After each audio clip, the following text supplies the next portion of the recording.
So, anyways, so what I've got is, I've got the backlight on for you, okay? I got this on, and I'm going to double check the lighting.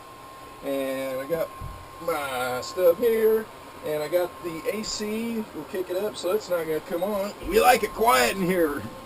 All right, Sam. So, we're getting all queued up here. You comfy? You found a good spot in the chair? All right, man. I'm going to just double check here. You're standing up? Yeah, it is standing up. You look beautiful. Yeah, I bet. Oh, man. Awesome. So,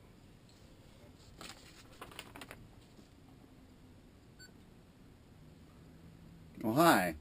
I'm Sam Brown, sometimes known as Hale Sam Brown. I'm here at Midwest Skydiving for the Old-Time Skydivers Reunion, and what a great time we had. This is kind of at the end of it, and it's been a great thing. It's September 1st, Labor Day, 2014, and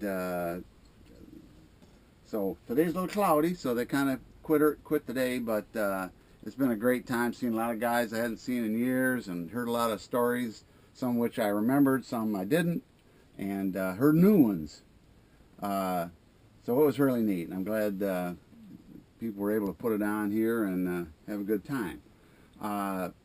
Basically, I started jumping in 1970 and really got into it. I was basically, you can't be a superhero when your sister does something before you. And my sister was the first one in the family to jump, so that's always been a thing to keep me calm down a little bit, I guess, if somebody tries to think you're a hero. Anyways, today more of my story is about this helmet. I jumped with the Rainbow Flyers, and we won the Nationals a few years in four-way, and the biggest parts were the back loop formation things. The third year when they switched to sequential, we had a guy that was a friend of ours, or friend of wanted to make a movie of us that year, our campaign, and so we had he was out filming at the drop zone, and we needed air shots, so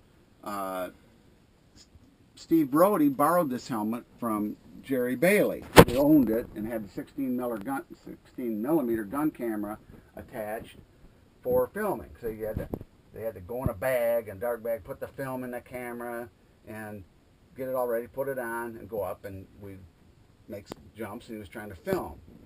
As you can see, there's this limb stuck in this helmet. And what happened on this particular jump was Steve was filming us. We came to opening altitude. He pulled his ripcord. We were all ripcords then, and must be something caught on the camera, and it snapped his head, and he knocked him out. So he had a malfunction, but he was unconscious. And when he came to, he saw he had a malfunction, but never realized how low he was. Didn't know that the time had passed, and so he cut away, maybe 500 feet, and had a slow deployment. Didn't go out. The pilot chute burbled or something, and so there he was at the trees. And he said he might hit him and rolled over because his back looked like he'd been beat with baseball bats, because as you can see, a poplar tree, so that softer wood, and the one limb at one point, as you can see, went in under his helmet, and he had a leather hat on at the same time, and it went in under the leather hat and ripped the hat, which I had loaned that one to him, and took the thing off, and he turned over and fell in. It was a swampy area, fortunately, hit the mud, and was just there. So people that saw it happen went running out in the woods, try to find him. We're walking around, couldn't find him. At one point, one of the Don Carpenter's wife was a nurse, so she was out there looking, and they heard a groan and heard a sucking sound, and he was under that pile of limbs, so they couldn't find him. So he pulled his head out of the mud, making a sucking sound, and rolled over and moaned, and they went over, "Steve, are you all right?" And he basically, he was really dazed. But when I got there, they were hauling him out, and I thought, well, man, we're going to be hauling a body out of here. And they were carrying him out, and I said, Steve, how you doing? He said, oh, I think I'm okay. And obviously he's beat up real bad, but it was just one of those deals that things happened just right for him to survive. And one of the more continuing irony of the situation was we took him back, set him in they had a big easy chair, sort of like this one, out behind the clubhouse. He's sitting in it. He had the leather hat was still around his neck because it ripped it off and had just gone down. And he took it off and gave it to me. And later when I went and visited him in the hospital, you can have this.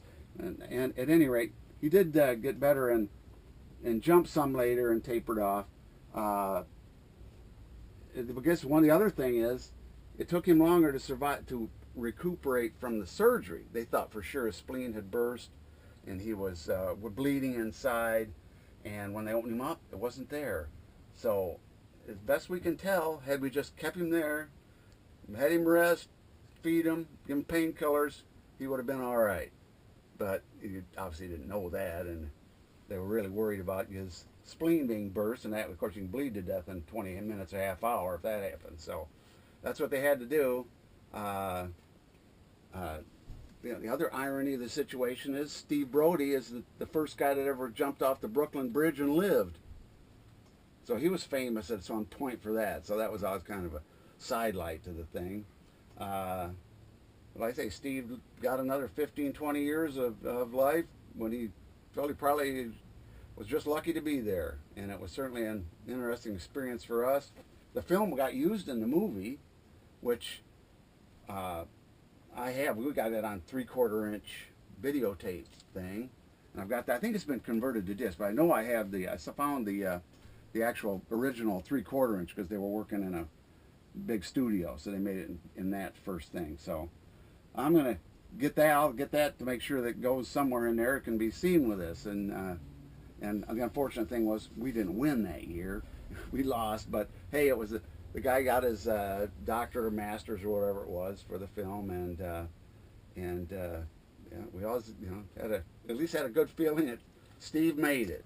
So it was a pretty interesting trip, and this is being donated by Jerry Bailey via me, and that's because he gave it to me. He said, you know the story, you were there better. So I hope I told a decent story of it, and hope you enjoy, and clear skies, and we'll see y'all later. Yeah! Good job, bro. Oh my gosh, that's something. Nice one, man. All right. Cool. Give me that camera. Give me that camera. And our dude, isn't that cool? Yeah, isn't that incredible? Thanks. Oh, you're welcome. Yep. There you go, Dan.